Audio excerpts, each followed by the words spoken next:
Today we have former two-time Cruiserweight champion of the world, Philadelphia's own Steve Cunningham. Not only did he serve our country, but then he also came in and served up these fighters in the ring. He was an amazing fighter to watch, man. I'm excited to talk to Steve. Let's get into it.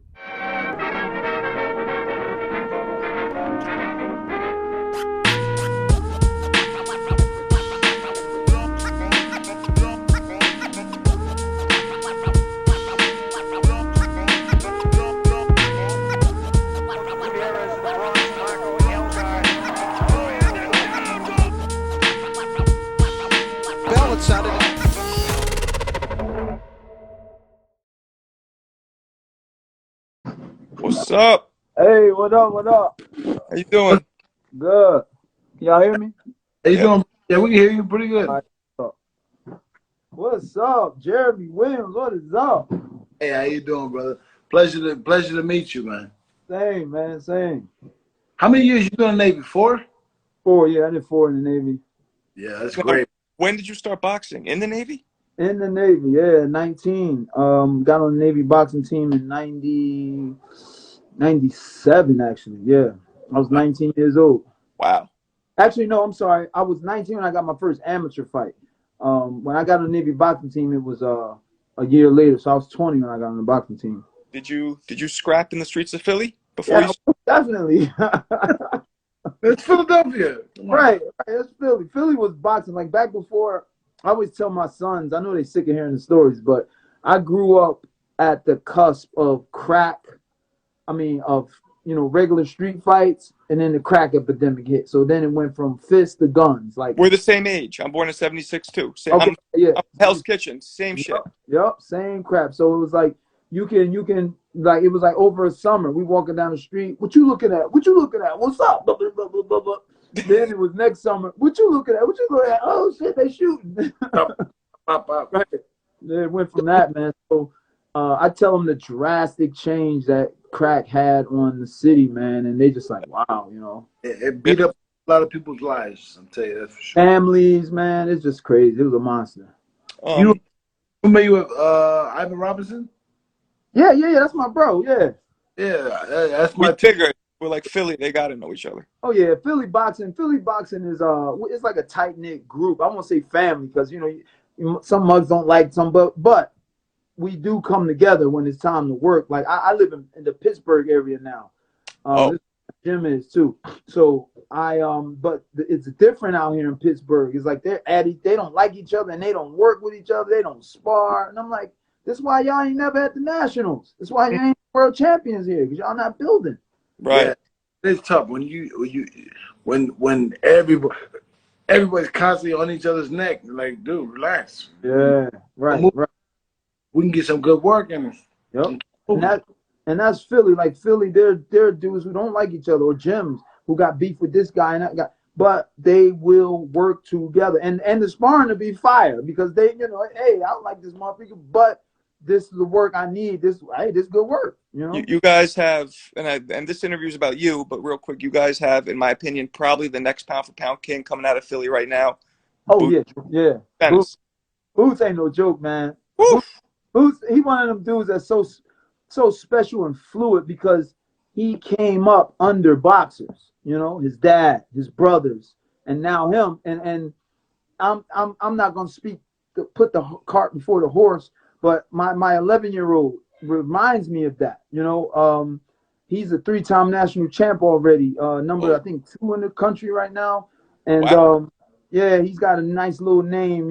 He's made since he was 8. He was winning national tournaments, and kicking butt. So they grew up in the gym with me. Like my wife will go to work. I take my boys to the gym. Sit them up in the car seat, boom, and they watch me.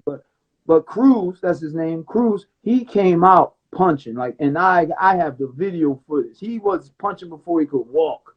He would only sleep when he had this boxing glove on. And it's amazing. So I'm not surprised he's been kicking butt, and he just has such a boxing mind. So then he came up under his brother, Steve Jr. And then his cousin trained with me, and I always had my little group, the USS Fight Academy. So he's always been the baby and watching, learning, and he's doing his thing. I mean, you have great, you have man. Really great. You have great boxing IQ. You know, I want to get into that. You're really, really smart fighter, great counterpuncher. But Thanks. so let's, yeah, of course, man. And I'm not just saying that just because you're on the show. It's I wish I had some Jeremy Williams power, man. I'd be a damn megastar. we were just saying Jeremy regrets not fighting cruiserweight his career. So you guys could have maybe Damn, met. dope cruiserweight, yo. Yeah, But yeah. But the but money wasn't there, and we get it. We understand the freaking money. The money in the limelight wasn't there. So I mean, what the hell? It's like they force you to heavyweight, you know? yeah, Definitely. Hey, yeah. when you fought Tyson Fury, was that heavy or cruiser? No, that was heavyweight. But I like, you know, brother Nazim was my, you know, my trainer at the time, and his thing was, yo, we fight at the weight we pop up at, you know. And when I went from cruiserweight to heavyweight, I didn't even really like drinking milk, you know. So when I was a cruiserweight, I wasn't drinking creatine, I wasn't using glutamine, I wasn't using nothing. I was just straight raw hard work. And I mean, I didn't have anybody around me to be like, hey, let's get these supplements out of that. I just was going off the grit. But then when I turned heavyweight, we got with a nutritionist. They put me on the glutamine, creatine, and some other enes, everything legal. And I started gaining a little weight because I was always under 200 pounds. Like I lived at like 195, 196, 197. And then when it's time to weigh in, I'm going to the scale drinking water. You know, everybody look at me like, what's up? You know, so when I turned heavyweight, I started using the creatines and stuff, holding on a bit of water. But I worked so hard. I love running, sprints, all that extra stuff, and swimming. So I weighed in for Tyson Fury. I weighed in officially at 210, but in order to, because remember that was the time when they were trying to find the next guy to fight Vladimir, you Right. know, looking for the next guy to fight Vladimir, and Fury was just coming over, so you know they were telling me I was too small because I fought Adamic at 203, I fought my first heavyweight fight at 206, so I figure if I drink this gallon of milk before I get on the scale with Fury, you know, I look bigger, you know, and I killed a gallon of milk and got on the scale in at the radio, in New York City, and I weighed 210. I was like, oh shit, that's a good look. But I was really like 206. You Wow. know, Well, I definitely want to ask you about Fury, but let me back it up for just a second. yeah. When you turned amateur, so right before you turned amateur, what got you into boxing? Was there a specific moment, something? It was like an accumulation of, like, I'm gonna tell you this, boxing I feel like was a calling to me, like, and I'm not, that crap sounds, you know, it sounds creepy and, oh, you know, but that, I'm telling you, boxing was calling me all my life, and I didn't know it until a year before I joined the Navy. So I mean, growing up in Philly, man, and you know, my mom and dad separated at age 9, at my age 7 actually, and we were moving to different neighborhoods. You guys know what that meant. You know, I had to scrap. You know, I'm the new kid on the block, so I scrapped here, scrapped there, and it got to the point to where when we moved back to my grandma's neighborhood, I was looking for somebody to fight because I'm like, let's have it. You know, I got to let fucking fight. You know, so, but nobody wasn't biting. I'm at the ball court like, man, what's up, man? Why you ain't passing me the ball? I'm ready to scrap, and everybody like, all right, man, this dude bugging. You know, so but I used to get jumped a lot. You know, I got jumped a lot in junior high school, and that's what set me up in 6th grade. You know, 6th grade. I was just like, yo, I gotta go to school. I'm not gonna have these dudes chasing me home every day. They beat me up anyway. I might as well fight back, and I kicked their butt. So that got me, like, you know, now I'm fighting in the street. I got a little younger sister who got a sassy mouth. I'm fighting for her. You know, I wasn't no thug, but if you brought it to me, it got handled. I had a couple legendary neighborhood fights, and I had this one guy, this one summer, 92, this crackhead guy, you know, I mean, and I'll say crackhead, but with respect, because everybody was somebody before that crack, you know. So this dude, he used to box, and he saw this epic fight we just had in the street, and he took me to the side. I was like, man, you can box, and he showed me how to hold my hands, and he was, you know, we out there for like 10 minutes, and I was like, yo, I'm gonna do this. So I tried to go to the gym in the neighborhood, and the guys, and now this is during the crack epidemic. Now all the young boys are selling crack, got guns now, and the gym was in the neighborhood where these dudes, they talking about they wanted to kill me. I don't even know why, you know. They wanted to shoot me. That was the word. So I dare not go to that gym because they went to that gym. And I basically I went to the gym that David Reed went to, 26 and Master. I went there for a week. I went there for a week, me and my friend. Every day, the coach, it was literally wall to wall kids. I mean, at least 40 kids in there. Wow. With like 15 bags. That's how crowded it was. So we go to the gym and the coach is like, hit the bag every day for 3 days in a row. So I told my homie, like, man, they tell me hit the bag one more time, I'm out of here. Because I wanted to learn. This is 16. I wanted to learn. Come in, hit the bag. I was like, man, I'm out. I left. So not knowing, that was him seeing who wanted it, you know? Yeah. And overwhelmed. So then I joined the Navy, and the Navy recruiter asked me what was my hobbies. And, you know, I was capping, you know, I was lying, like, yeah, I box. You know, so he was like, I ain't never boxed in my life. So he was like, man, listen, the Navy got a boxing team too. You can probably get on that. And I was like, really? And I got stationed close to, which is a roll of the dice. I got stationed in Norfolk, Virginia, where the Navy boxing team trained. So I would go there and train every day by myself until I got picked up by a Marine officer who was a fighter, and he trained me to my first amateur fight, which was against the light heavyweight champ of the Navy, and I beat him. Wow. So crazy, man. So that's how I got into boxing, man. It was just always in me. You know, I grew up watching Sugar Ray Leonard, Roberto Duran on ABC. Remember they played them joints on network TV. My dad used to fight. He, you know, back in the day, and he just was such a tough guy, and I wanted to be a tough guy, you know. But Philly is boxing. Definitely, that's for sure. That's for sure. You ever fought at the Blue Horizon? No, man, that's one of my regrets, man. I've been there. I've commentated there before, but I never fought. They closed it. Yeah, probably about 8 years ago, probably 10 years ago. They closed it. I got 2 fights there, man. They were tough. Yeah, I remember. That was great. Yeah, heck, that place was beautiful, man. That was They great. right on top of you. Yeah, it was like Audience steep, right, real steep and narrow, man. It was, and then it's for me. It was in the winter, so I looked white. I fought a black dude. They was like, "Oh hell no, kill that white boy." But it's a good fight. It's good. I fought a big old some bitch too. That's what Winky Rice said, Jeremy. When we talked to him, Winky goes, he loved you because you represented the light skinned dudes. The light skinned boy, yeah. So did your father have any pro or amateur fights? Nah, my dad said he trained. My dad was in the Army a little bit, but then he got discharged dishonorably. That's a whole other story. But yeah, he trained but he told me around like 2009 when I was 2010 when I was second champ. He was like, "You're doing what I always wanted to do. You know, I always wanted to box, man. I trained a little bit, and that was my first time, you know, hearing that from him. Like, wow, like, damn, this is crazy." So, I mean, like I said, it was like a calling to me. You know, I had to box. How many amateur fights did you end up having? I had about 50, 55 amateur fights. Won the National Golden Gloves one time, and you know, came close to the to the other ones, quarterfinals here and there. But then I turned pro in 2000. 2000, you were what, 24? 24, yep. Right. Okay. What would you say was your toughest fight?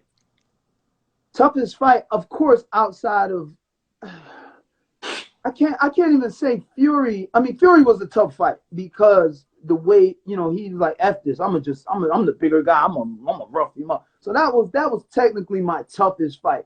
But if you want to be real about like toughest, most cerebral fight, it was against Guillermo Jones.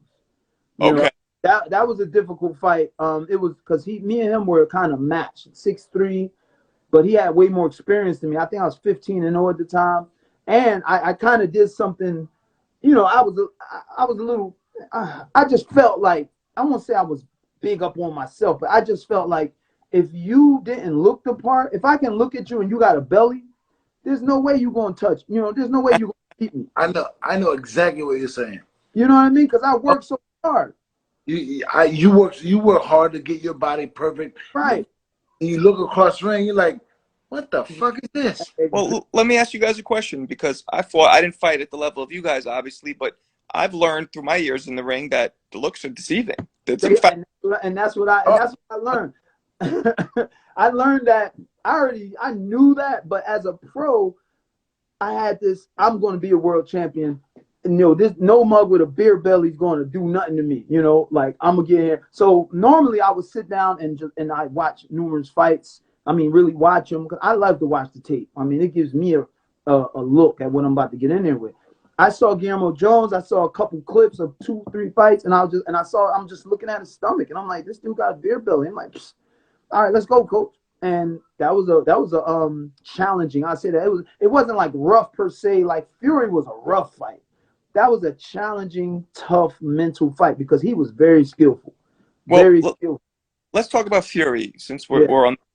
So I think, and I love Fury, by the way, I think you gave him the hardest fight he's had. And I think he said that too. Yeah, he did. Yeah, at the Joe Rogan show. That was dope. Laid him out. You hurt him. Now, let's talk about the end of the fight. Right. I know it didn't go your way, but it looked to me, and I am a Fury fan, but I'm just going to call what I see. It looked to me like that was a little bit of bending the rules going on. Oh, big time. I mean, look, it is that, and when I talk about it, the UK fans, I mean, I love his fans. I love that love they have for their fighter. They don't give a F, they're going to chop you down regardless. But it was an illegal blow, it was an illegal move to commit the illegal blow. And it's literally written down in the New York State Athletic Commissions as to you cannot pin a fighter with your forearm from your wrist to your elbow and then commit a knockout punch. Literally what he did, verbatim. So why couldn't you get that win like reversed? We tried. So it literally took us a month to get Melvina Lathan, who was the then president, on the phone. It took us a month. We're leaving messages out of that because I'm like, we had my lawyer, who is John Hornerer, that's Floyd's lawyer, Vladimir's lawyer, Chris Bird's lawyer. That's a bad dude. We had him looking at the rules, Main Event's lawyer, forcibly, because they didn't want to do nothing, but we made them. And so we had their lawyer, Pat English, looking at it, and they was like, yo, look. So they gave us the statute. We're calling the New York State Athletic Commission for a month, leaving messages with Melvina. And then finally she responds back. We get a meeting a few weeks later. We go to New York from Philly, sit down with her. Me and my wife, who was my manager. And we're talking, and first thing is like, damn, you all right? We've been trying to get you for a long time. Oh, my husband was sick. All right, we know. So we tell her, we want to file the protest because XYZ. You clearly see it in the video, and it's stated in the rules. And my wife starts spitting out section such and such statute, this and that, and they look at each other like, oh my goodness, like these niggas can read.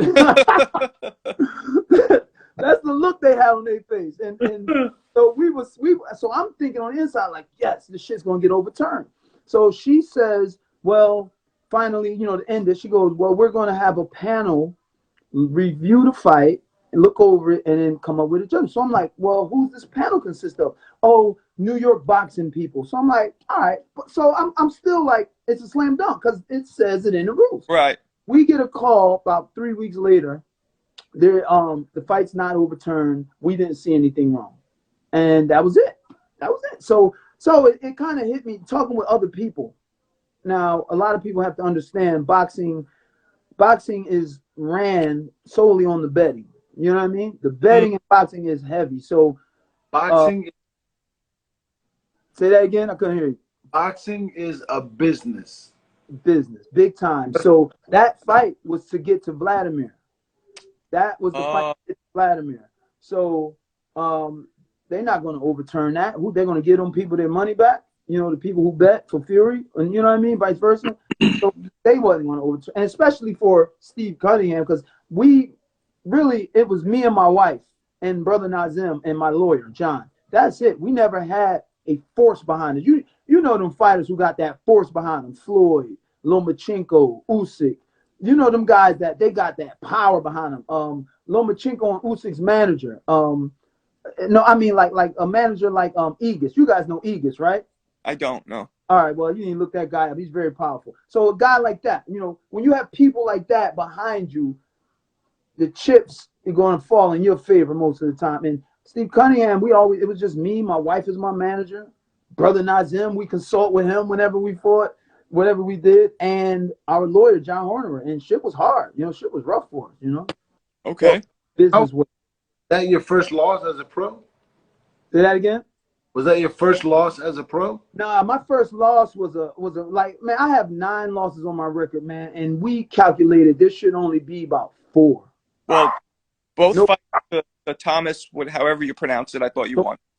Tomas, and my first fight was against a Polish guy in Poland, Krzysztof Ledarczyk.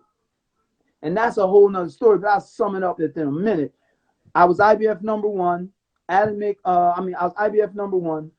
The number 1 guy, the number 2 guy couldn't fight, so we had to go down to number 3, which was Poland. Don King didn't have any interest in me at all. Even though I beat all the top dudes he threw at me, I beat him. He still didn't have any interest in me at all because I wasn't knocking guys out. So I'm going to feed you to my Polish friends. So I'm going to lose the purse bid and let them win the purse bid. Don King could win that damn purse bid. Yeah. They won the purse bid. We go to Poland. There was supposed to be no Polish, or the German judge wasn't supposed to be there. Those Polish promoters did everything they could to make it so their guy won. And the American judge had me winning 11-1 rounds, yo. Wow. 11-1. I ain't know that dude. I ain't owe him nothing, And the Polish and German judge, of course, had me losing 7 and 8 rounds. So at the end of the fight, we were in the locker room. It was a late fight, so we were in the locker room till 3 a.m, and they came to kick us out, and they didn't give us the drug test. So IBF rules must be a post-fight drug test, must be, and if not, it's an automatic rematch. So I got the automatic rematch. That was my first loss, but I was so mad because I was 19-0. Now I'm 19-1, and I'm like, I beat this dude. Yeah. That's when it really hit me how corrupt it is. How boxing is. You learn in stages as a pro, And I was walking around the house crying, man, in between those fights. Cause I was, man, I'm a passionate dude, man. And when it came to that, like, I neglected my wife for boxing. You know what I'm saying? I neglected my family. I went to camps. I got up early, went running. I'm spending hours at the gym a day. Thank goodness my wife, supported me and coming to the gym and sitting there with me sometimes, most of the time, and became part of it. But man, I owe them, I owe them time, and I felt the way to pay them back was to do my best plus more, So I'm like, damn, they robbed me, and I'm hurt. So I went over there, rematched my very next fight, and I didn't care about looking good. I didn't care about boxing. I didn't care about double jabbing. I wanted to beat his ass, and it was an ugly fight, and I won. Straight up. So, did you get your belt? Did you get a belt for that fight, or you just got to win? Yeah, that was the IBF. That was my first IBF belt. Yep. How'd it feel? Man, dude, there's a clip in my reels I posted, the celebration. Dude, I was crying in there because it's already difficult to win a title, just to win a title. Right. As a fighter. Yeah. It's difficult. Going to another country where everybody's against you, like, the only people in the crowd that I heard cheer when I landed a punch was my wife. That's it. The whole crowd, this dude would swing and miss, and they'd be like, ah! So I was I'm already, like I said, I'm a passionate, emotional guy. I was raised by my mom, so I'm an emotional dude, and I was in tears, man, because I told them when I left that first time, y'all created a monster. I'm coming back and I'm whipping his ass. I told them that at the press conference, and they laughed. Yo, them mugs was laughing at me. Bruh, man, I broke down in tears after that. After they said Cunningham world champion, that was it. I fell to the ground. They would hold me up. I fell. I didn't care, man. It was beautiful. That was great. I fought in Poland, and I fought in one of them big old Soviet-looking theaters. Yeah.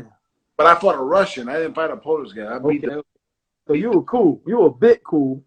Yeah, I was cool-ish. Yeah, right. They always got at least one judge in the pocket when you go overseas. I don't care if it's the UK, if it's Germany. Poland got 2 judges in the pocket. Straight up. Poland got a lot. Yeah. Andrew Galata, first Polish fight. His first professional fight in Poland. And I was like, I'm friends with Andrew. So Yeah. yeah, a little bit. But now I'm looking across the ring, this big Russian dude. I'm like, shit, And you know he was juicing. man. So I knocked out like 3 times. That's what's up. How old were you, Steve, when you moved up to heavyweight? Ooh, what was that? 34? No. Yeah. I moved up to heavyweight in 2012. So And What did you have a problem making the weight, or you just wanted to move up?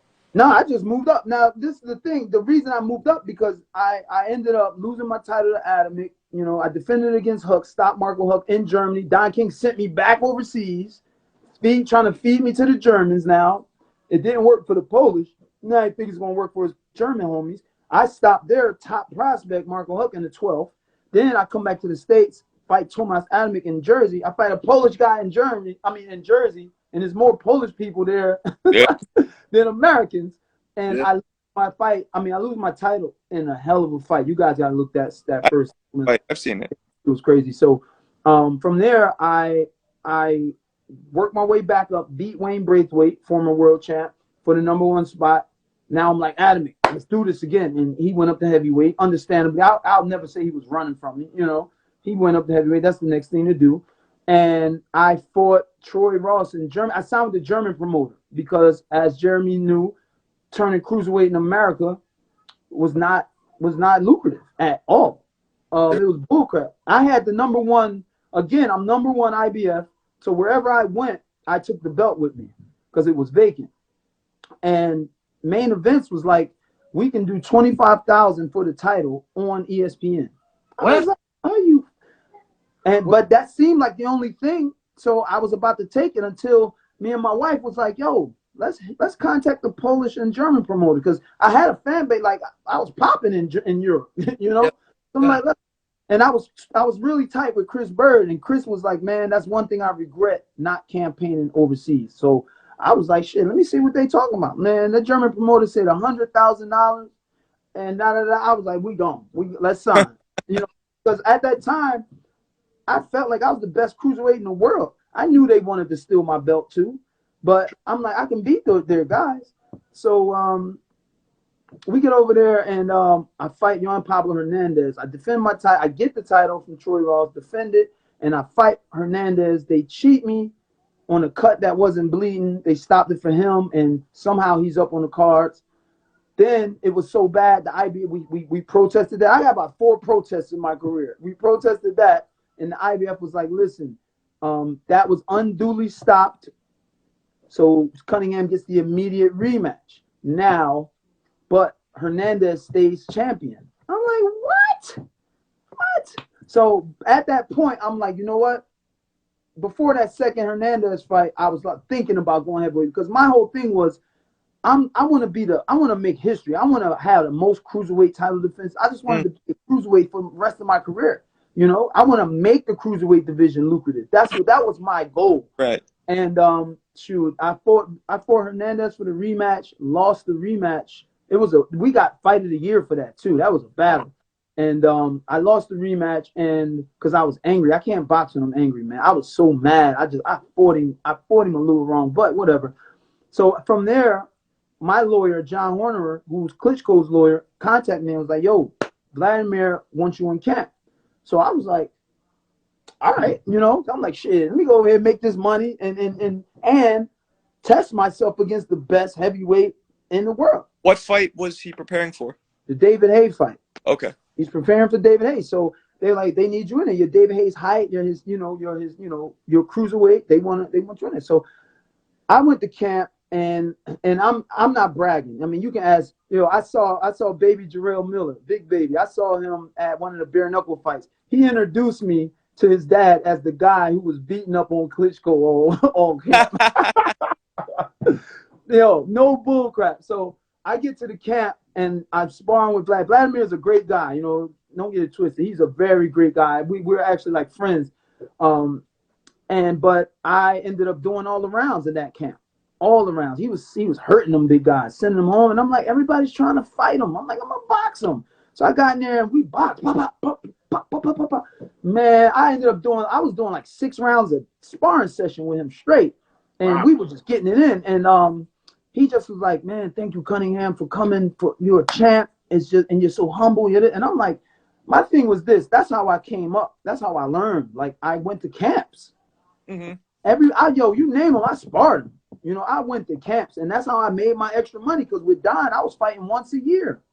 So that's how, right. And I wasn't working. My wife was working. So I would go to camps. So after that camp, I called my lawyer, and he was like, you going heavyweight, right? He's like, yeah, I heard you did good work. And I was like, hell yeah, we going heavyweight, baby. I'm like, man, I'm doing good work with Vlad. F this, we going heavyweight. And that's how I decided to go heavyweight. What big names did you spar that would be like cool stories? Oh, man, Oliver McCall, Chris Johnson, Keith Holmes, Larry Donalds, Jean-Marc Mormick. Sheesh, man. Larry Donald, As well, huh? like that. Say it again. Larry Donald's a great friend of mine. How'd you like that sparring? Oh man, that was dope sparring Larry, because Larry had a serious sick jab. You know what I'm saying? His movement to be that big and his jab was immaculate. So I love challenging myself. I'll get hit with it, but I'm like, my challenge is to defend from that, And Yeah. it was good work, man. It was good work. My thing with training camps for me was I never put in my mind I'm going to go to the camp to beat a dude, to beat that guy.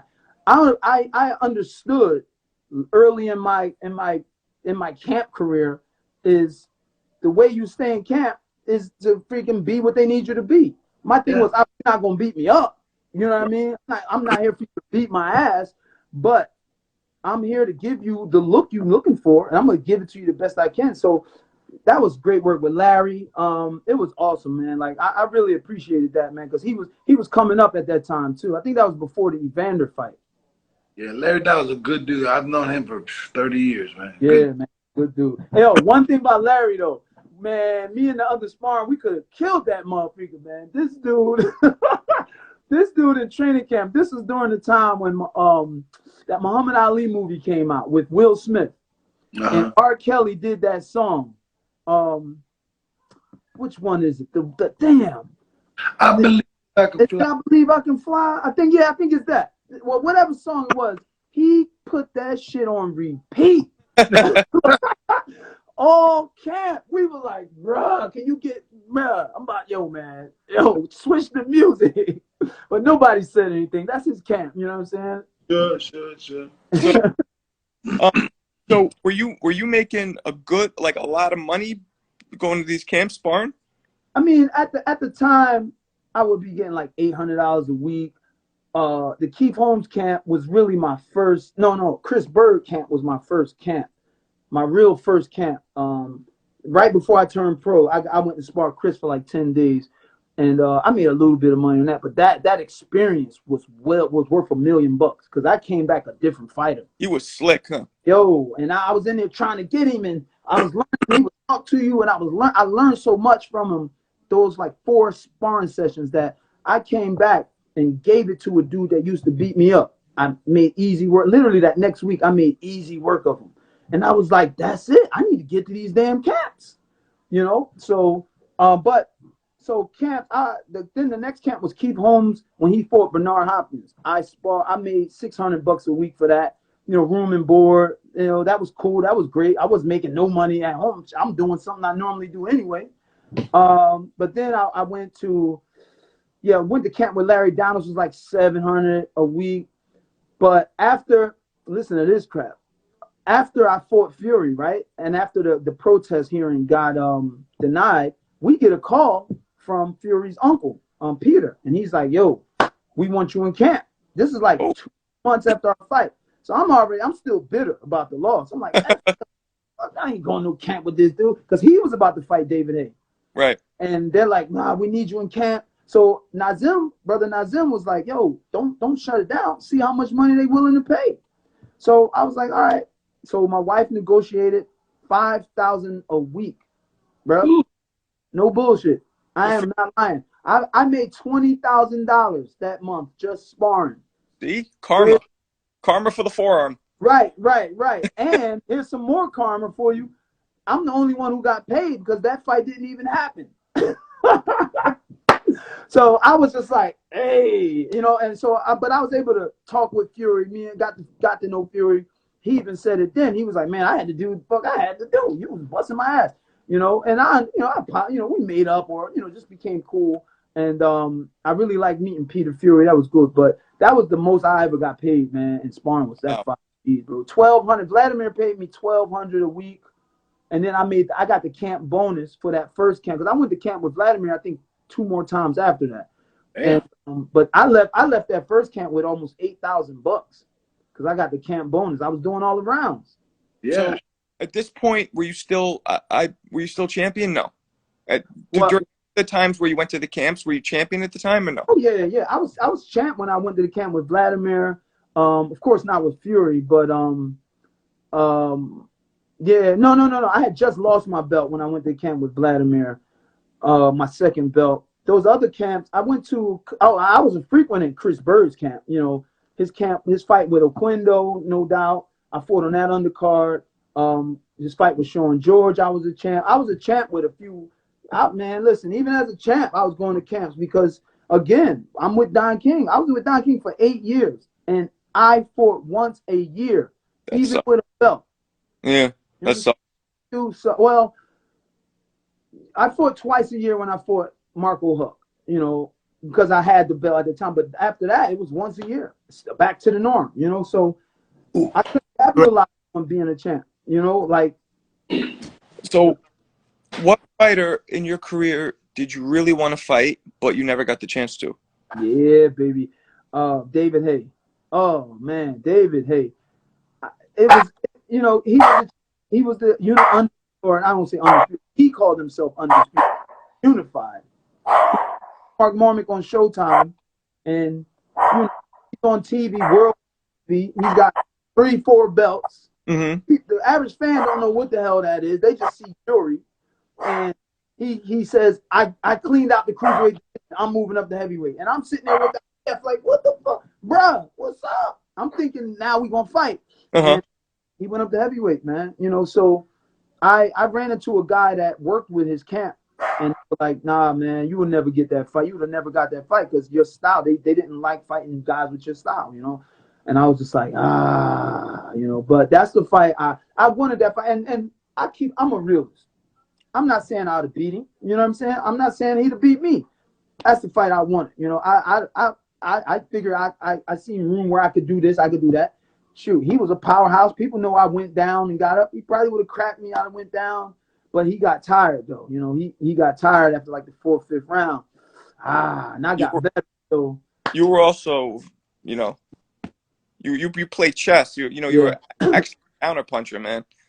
Excellent counterpuncher, and you would. Yeah. I mean, tell me if I'm wrong. You would that's what you were looking for, those counters, right?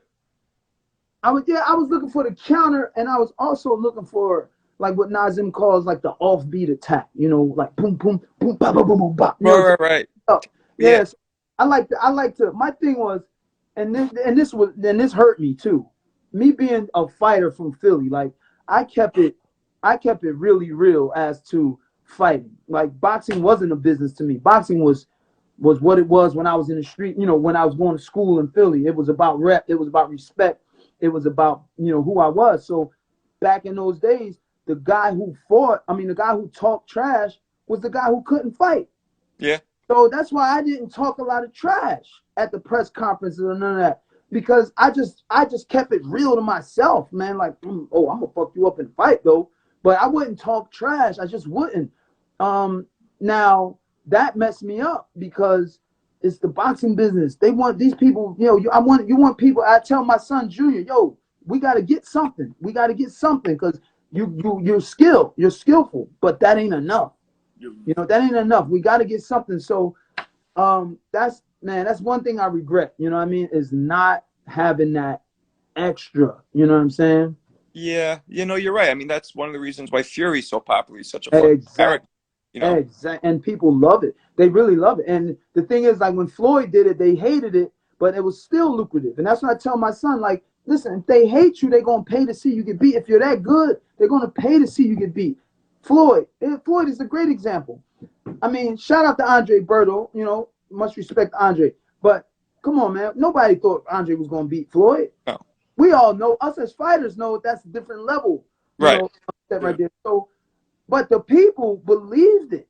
Now let's go from Andre Berto to Ortiz. Really? Really? And they were so hype about, oh yeah, Ortiz is gonna. Are you kidding me? Yeah. You know what I mean? Then it's McGregor. You know, they done broke down all the boxers. Now it's McGregor. Oh my head. Get this 100 million. Yo, Floyd, that's some genius stuff right there. You know what I mean? Yeah. Use their anger and hate and bias and whatever else against them and get filthy, filthy rich. Nothing wrong with that, bro. Nothing. You're still fighting, right? I haven't officially retired. I've got a call to go to Poland last October. It was scheduled and everything. We had the poster, but my passport was jammed up, so I couldn't go. And COVID just effed up a lot of stuff. There was residuals from that. I got a call from Russia to fight some MMA guy. He's a boxer. But I listen. My thing is, I don't go overseas unless it's for 100 plus. You know, if it's 100 and plus, I'm not going. So I told them that. So they tried to come up. But I just was like, and especially Russia, I'm like, bro, I'm not going over there for no $50,000. I'm like, nah, man, you crazy. So y'all rape me too. Y'all will most likely try to rob me. I'm gonna have to knock this dude out. yeah. You know, so you know, we'll see. But what's the plan then for the so, future? I mean, the plan is like right now. Of course, I'm like I said, I'm a realist. I'm not going to be open to fighting. I mean, I'm in great shape. Like, oh man, I'm sparring, I'm running, I'm still maintaining. For a training camp. Then I hit a training camp and we hit hard, but I'll give it a couple more years. If I can't get anything, you know, I'll just be like, hey, I'm done. Because a lot of fighters do it. You know, I love it. I do love it. I still love boxing. I love the challenge. I love to be in shape. But that other thing, that fame thing, I never really had that fame that people are addicted to. People screaming your name. I never really had that. So I'm cool there. The rest, I can push that on through my sons. I'm totally cool with that. They can get that, you know, and I can live with them in that area. But they got these fights. We're trying to get Anderson Silva in the ring. You know, they got those type of fights. I'm not looking to go for no world title. I'll fight an up and coming guy or something like that if the money's right. But outside of that, let's do those entertaining fights like they want to do Frank Mir. We did Frank Mir last year. If they want to do the guy who beat Evander, we were trying to call him. Like, come on. Every fighter wants to beat his ass. Oh, right. You can't do that to E. You know, and listen, I know Evander went for the money. I think they paid him $1 million for that or something. Well, Yeah, they held his money. Yeah, that's what it was. They held his money. That wasn't a fight. Oh no. So he didn't get paid? He didn't get a dime. Oh. See, that's why we make these motherfuckers put that money in escrow. Then, you know what I mean? But, you know, hey, but so you can't beat the legend like that, bro. You got to see somebody. He was supposed to fight Chad, but that fight got called off. That would have been a mistake for him. Yeah, big time. Big time. So, yeah. So this is something we ask everybody on our show. Right. Ask you, name your top 3 greatest fighters of all time, in your opinion. Ooh, yeah, baby. Sugar Ray Robinson. Okay. Sugar Ray Leonard. So far? And Roy Jones. Ooh, I knew I liked you. That's my personal top 3 right there. And excellent list. Yeah. It's not excellent. It's good. It's good. Okay, and Jeremy Williams. Come on, man. Cut it out. Marvelous Marvin Hagler. Yeah. Muhammad Ali for the Right. And was Alexis Arguello. Ooh, damn. What about Rocky Marciano? I'm just kidding. Nah, mine are Roy Jones, Sugar Ray Robinson, Joe Louis. I feel you. Who do you have presently now in today's crop of fighters? Who are your top 3 pound for pound? Oh my goodness. Top 3 pound for pound right now is man, oh man. I got Terrence Crawford. All right. I got Terrence, no doubt. Oh my goodness.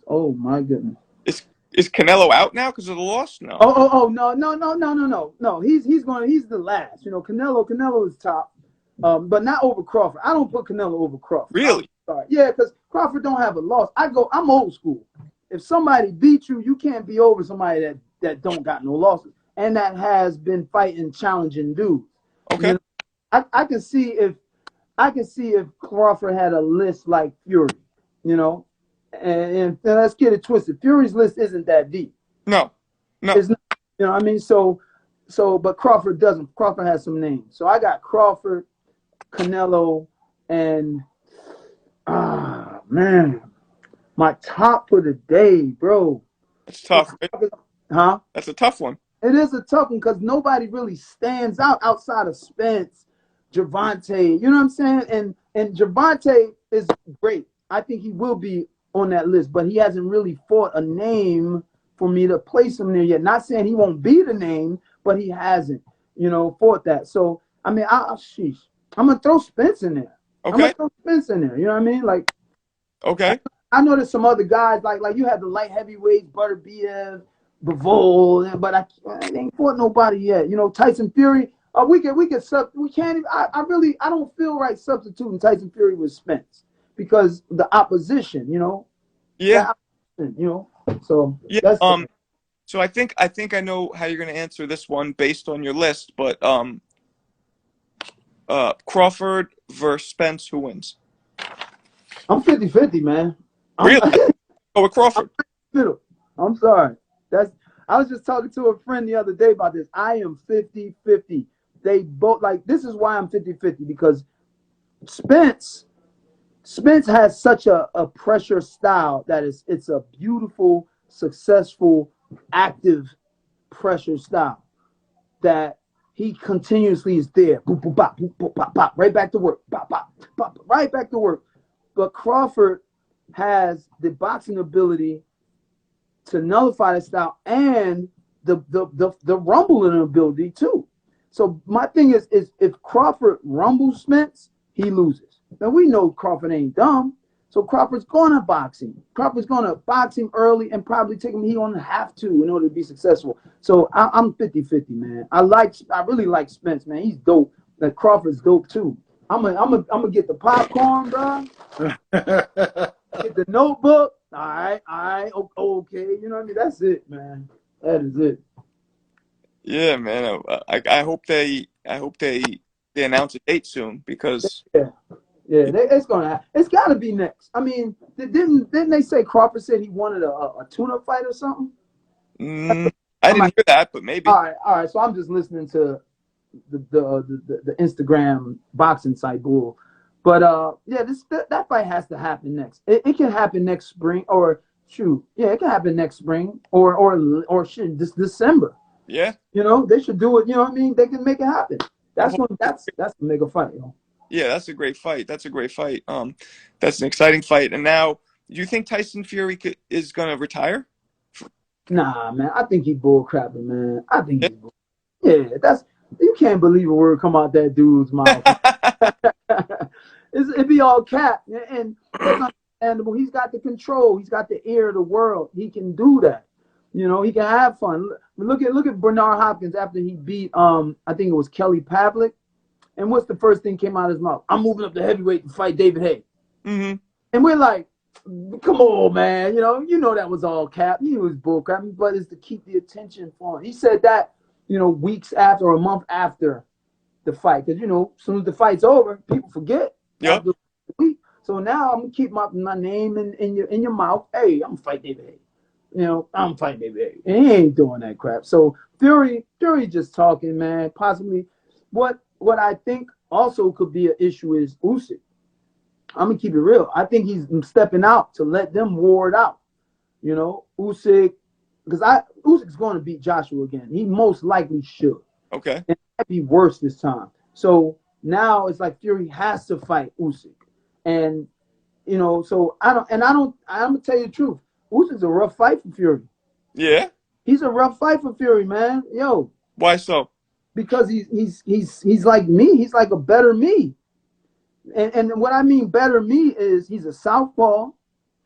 They already got the blueprint. They already have the blueprint from things I've done, and Usyk has that team behind him that will keep Fury's bullshit in check. As in getting points taken away, because Fury's not going to be able to just lay and lean on Usyk. Usyk's got some powerhouses behind him, you know what I mean? So that stuff's going to get called. But Usyk is crafty, southpaw. He's got serious experience with big guys. I don't think that's a cake. That's not a cakewalk at all for Fury. The small guys, man, fighting these big guys.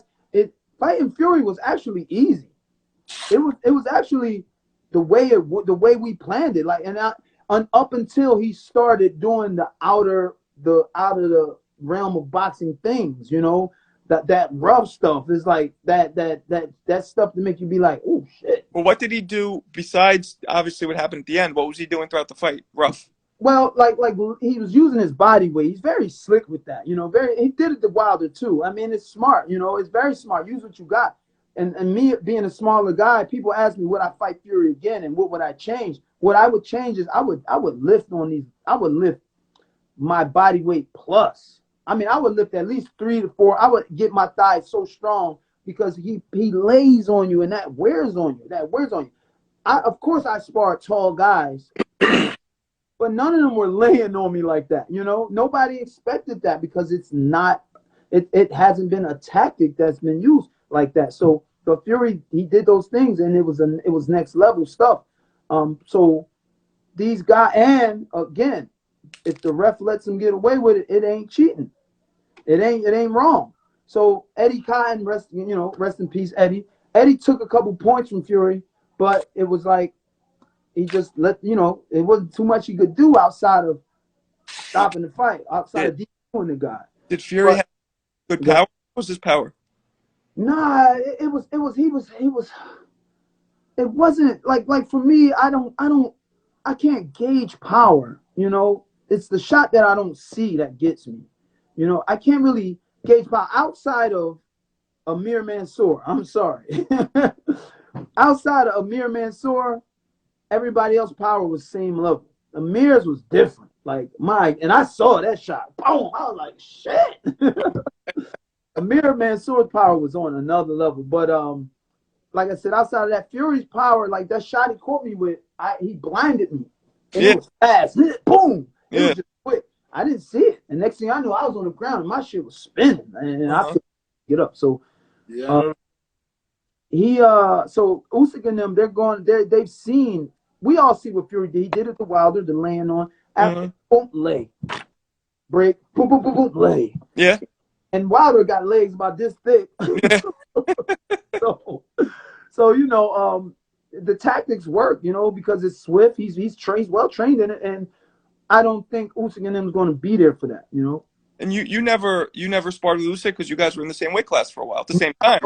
He was in camp with Vladimir. He was there when we were in Austria training, and he was there. This was before he even turned pro. This was right before he turned pro, and he watched me spar Vladimir. He watched us spar. And I just heard he was a gold medalist, and I never went to talk to him. I think we crossed paths once. Hey, what's up? Hey, but he didn't speak English, or I didn't know what he spoke because I didn't really talk to him. He was not a factor at the time, Right. So, but I remember that's the dude that's the Olympic dude, and watching like, yo, this dude bad. Like Usyk is dope. Like your height, right? Yeah, he's 6'3", so that's what I'm saying. That size causes a problem for these big guys because we're able to get a little lower, get in, get out, because we're athletic, agile, and powerful. Still. Yeah. I mean, I don't know if he's gonna win personally the rematch. I wouldn't be surprised. I don't think he could beat Fury, but who knows? Yeah. Who knows? Yeah, I'm not saying he's gonna beat Fury, but it's gonna cause some serious problems to where if it gets ugly, he could squeak something out. You know what I mean? Or Fury's gonna have to do some stuff in order to get the win, and he might get called on this stuff at the time. So we'll see. But that's what I'm saying. So I think Fury knows that, and it's like, man, this dude is that dude. More so than Cunningham was. All right, man, I'm gonna retire for about a year and a half, and then come back and see after the smoke clears what's left. Maybe.